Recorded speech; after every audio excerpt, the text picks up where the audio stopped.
विमान हादसे में महाराष्ट्र के डिप्टी सीएम अजीत पवार का निधन हो गया है, लेकिन अब इस हादसे की वजहों को लेकर कई तरह के सवाल उठ रहे हैं। इसे समझने के लिए हम पूरे घटनाक्रम पर नजर डालते हैं।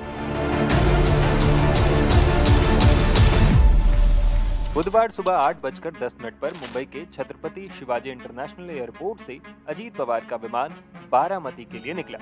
मुंबई से बारामती की दूरी 250 किलोमीटर है और प्लेन से ये सफर करने में 35 से 45 मिनट का समय लगता है। ये रास्ता पहाड़ों से भरा है। विमान ने सुबह 8:18 पर पहली बार बारामती से संपर्क किया।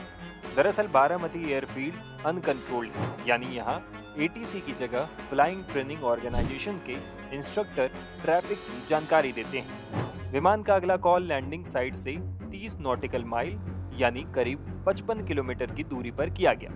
पुणे अप्रोच ने विमान को बारामती के लिए रिलीज कर दिया और विजुअल मेट्रोलॉजिकल कंडीशन यानी वीएमसी में पायलट की मर्जी से उतरने की सलाह दी। यानी अगर पायलट को मौसम ठीक लग रहा है और लैंडिंग साइट दिखाई दे रहा है तो वो बिना किसी एडवांस लैंडिंग टूल की मदद से जेट लैंड करवा सकता है। क्रू ने हवा और विजिबिलिटी के बारे में जानकारी मांगी। उन्हें बताया गया कि हवा शांत है और विजिबिलिटी करीब 3000 मीटर है। इसके बाद विमान ने रनवे 11 पर फाइनल अप्रोच की सूचना दी, लेकिन क्रू को रनवे दिखाई नहीं दे रहा था। पहले अप्रोच में उन्होंने गो अराउंड किया, यानी लैंड करने के बजाय विमान आसमान में चक्कर लगाने लगा। थोड़ी देर बाद विमान से उसकी पोजीशन पूछी गई तो क्रू ने बताया कि वे फिर से रनवे 11 के फाइनल अप्रोच पर है। उनसे पूछा गया कि रनवे दिख रहा है या नहीं। इस पर उन्होंने कहा, फिलहाल रनवे दिखाई नहीं दे रहा है, दिखाई देने पर कॉल करेंगे। कुछ सेकंड बाद क्रू ने रिपोर्ट किया कि रनवे अब नजर में है। विमान को सुबह 8:43 पर रनवे 11 पर लैंड करने की अनुमति दी गई, लेकिन क्रू की तरफ से लैंडिंग क्लियरेंस का रीडबैक नहीं दिया गया। सुबह 8:44 पर एयर ट्रैफिक कंट्रोल ने रनवे 11 के थ्रेशोल्ड के पास आग की लपटें देखी। इसके तुरंत बाद इमरजेंसी सर्विसेज को घटनास्थल पर भेजा गया। विमान का मलबा रनवे 11 के थ्रेशोल्ड के पास रनवे के 50 मीटर दूर बाईं तरफ पाया गया।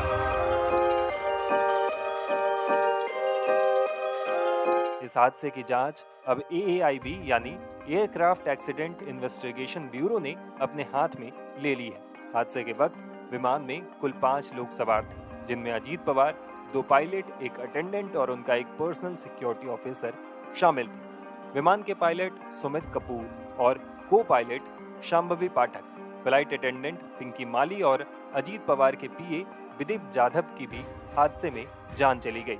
इधर हादसे पर केंद्रीय नागरिक उड्डयन मंत्री राम मोहन नायडू ने कहा, हादसे की जांच शुरू हो गई है। शुरुआती जानकारी के मुताबिक हादसे की वजह कम विजिबिलिटी है।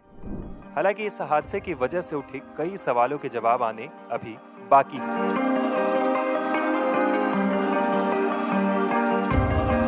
पहली बात तो ये कि रिपोर्ट की गई 3000 मीटर विजिबिलिटी के बावजूद क्रू को रनवे के साथ विजुअल कांटेक्ट बनाए रखने में दिक्कत क्यों हुई। एयरक्राफ्ट एक्सीडेंट इन्वेस्टिगेशन ब्यूरो अभी इस बात का एनालिसिस भी कर रहा है। दूसरा सवाल ये कि पायलट ने मेडे कॉल क्यों नहीं दिया, जबकि आमतौर पर पायलट या जहाज का कप्तान जब किसी गंभीर आपात स्थिति का सामना कर रहे होते हैं तब ये कॉल देते हैं। क्या प्लेन के इंजन या कंट्रोल सिस्टम में कोई खराबी हुई? हालांकि ये तभी पता चलेगा जब प्लेन के ब्लैक बॉक्स से मिली जानकारी और दूसरे फैक्ट्स के आधार पर हादसे की जांच की जाएगी। फिलहाल जांच जारी है। उम्मीद करते हैं कि हादसे की असल वजह जल्द ही सामने आ जाएगी।